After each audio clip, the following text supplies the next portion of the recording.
Well, we're glad that you're keeping it Citizen Weekend. Time now for your sports update. Good evening and welcome. My name is Wahiga Mwaura. We begin with athletics, and the refurbished Kipchoge Keino Stadium in Eldoret has attracted the elite of Kenya's athletes, as they did not want to be left out of the celebration of the new tartan track. With the impressive turnout in the heats that took place yesterday, athletics fans expected much more from the elite today, and thus the fans came in large numbers. But they were disappointed. The elite today were spectators, with some of them catching flights to Europe tonight for various Diamond League races. Only Mercy Cherono took part in the 1500-meter finals, finishing second behind Nancy Chepkwemoi, who clocked 4 minutes 6.5 seconds. The fans, however, now have a reason to smile, as the national championships in athletics will be held at this very stadium.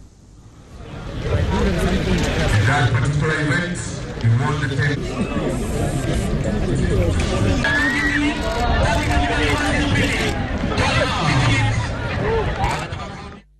And in football, AFC Leopards squandered a chance to reduce the points gap to 6 between them and league leaders Gor Mahia when they lost 2-0 to Western Stima in Kisumu, with Vincent Ochieng scoring both goals.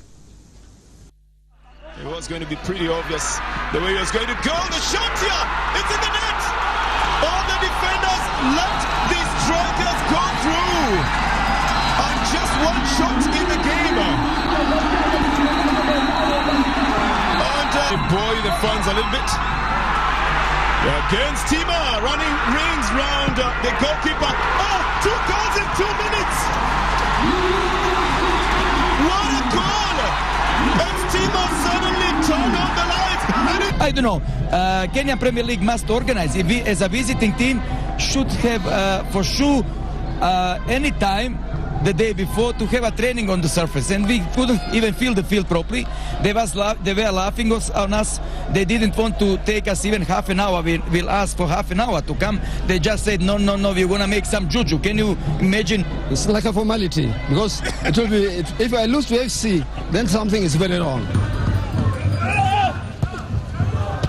At the Afraha Stadium, Ulinzi Stars shared the spoils with Nairobi City Stars. As the match ended 1-1, Oscar Wamalwa gave Ulinzi the lead before Robert Dongo pulled one back.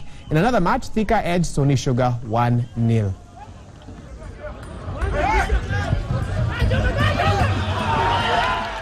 Well, that was Coach Zdravko Lugarusic. They are very unhappy with the other side and how they are managing the pitch and all that. That's why he was voicing that particular complaint. His team lost 2-0. Now, elsewhere, in exactly 1 week, the National Rugby 15s team will be facing Portugal in an international rugby test match here in Nairobi. The Kenya team had a training session this morning at the Barclays Sports Club in Nairobi. The team will be whittled down to the final 22 that will face the Portuguese side next Saturday at the Kenya Rugby Union grounds in Nairobi.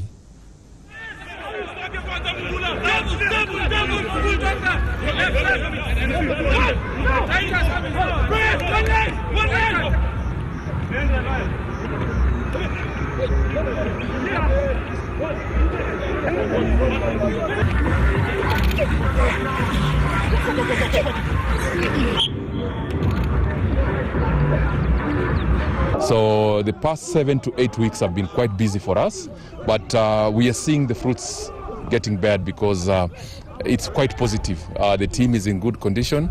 The mental preparation. Well, if you're a petrol head, then this next story is for you. It's 1 week and counting to the 2015 Rhino charge, which starts next week Sunday at an undisclosed location, although we've been informed that it is in a wilderness region past Nanyuki, and that's all we can say for now. Now, that said, competitors are carrying out final preparations before East Africa's toughest off-road challenge. M-Pesa Team 23 today carried out a practice run testing the changes on their modified Toyota Land Cruiser, which you can see on your screen. These 5-time participants are hoping that their new steering wheel, suspension system and modified body will enable them to finish the challenge in a good time.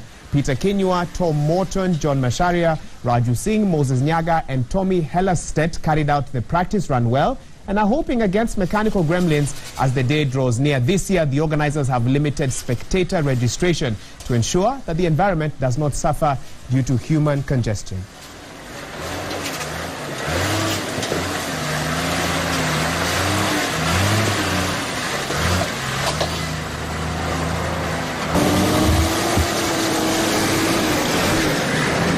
It's not just about winning, it's about the experience, the competition.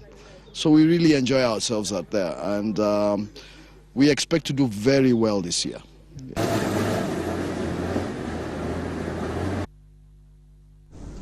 Meanwhile, 28 karatekas were selected today during the national trials to represent the country in the upcoming Zone 5 Karate Championships and the African Games. The 28 were selected from a group of 100 that gathered at the Safaricom Arena in Kasarani. Kenya will be participating in the Kumite and Kata categories and has selected some of its most experienced fighters, with Patrick Kiarie, Eric Juma and Anthony Fondo being part of that group.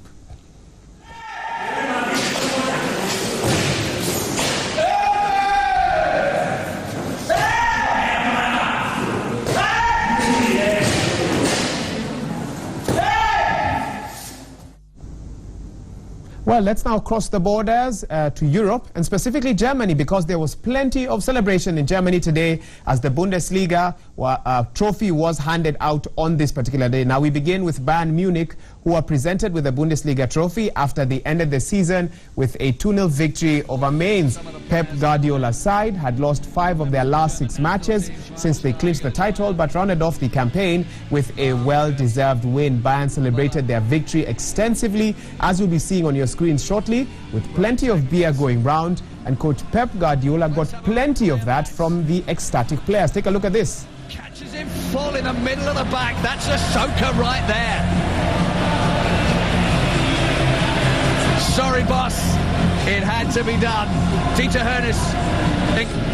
I don't know what coach Guardiola was telling his players there, but definitely not very excited about it. And of course, a little bit of a dance there just to wrap it up. Now, meanwhile, Borussia Dortmund secured a place in the Europa League with a 3-2 victory over Werder Bremen in Jurgen Klopp's final home game in charge. 47-year-old Klopp announced he would leave the Bundesliga club last month, and his last game in charge will be next weekend's German Cup final against Wolfsburg. Shinji Kagawa and Pierre-Emerick Aubameyang put Dortmund 2 up, but Levin Ostunali pulled one back. Heinrich Mkhitaryan made it 3-1 before Theodore Gebreselassie's late goal.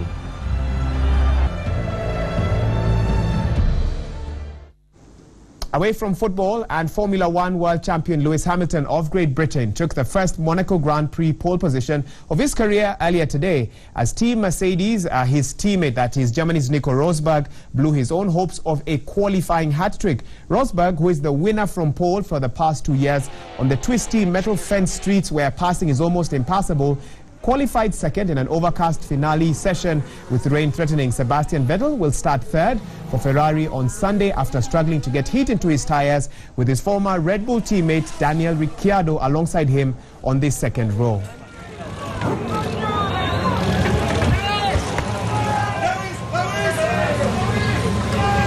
Well, we stay with four wheels in the Portugal Rally. Finland's Jari Matti Latvala leads in his Volkswagen, but he's being chased down by Northern Ireland's Chris Meke in his Citroën. After a special stage 10, Latvala has just 6.1 seconds ahead of Meke, with Andreas Mikkelsen in his Volkswagen 15.3 seconds behind. There were 2 accidents on the route as Belgium's Thierry Neuville rolled his Hyundai, while Welshman Elfyn Evans' Ford spun and bent his suspension.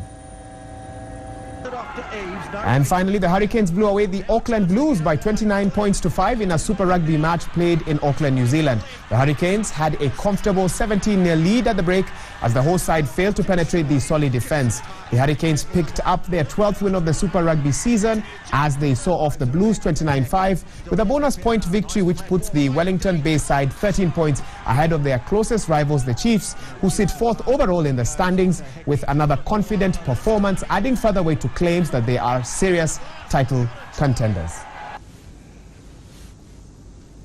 And that's it from the sports desk. My name is Wahiga Mwora. Up next is Fashion Watch. There's a rumor going around that I might make my first appearance on Fashion Watch. I'm not very sure how I feel about that. If it's just a rumor, then I'm happy. But if I do make my appearance, then I hope that the panel and Lillian go very easy on me. With those few words, enjoy the rest of your evening.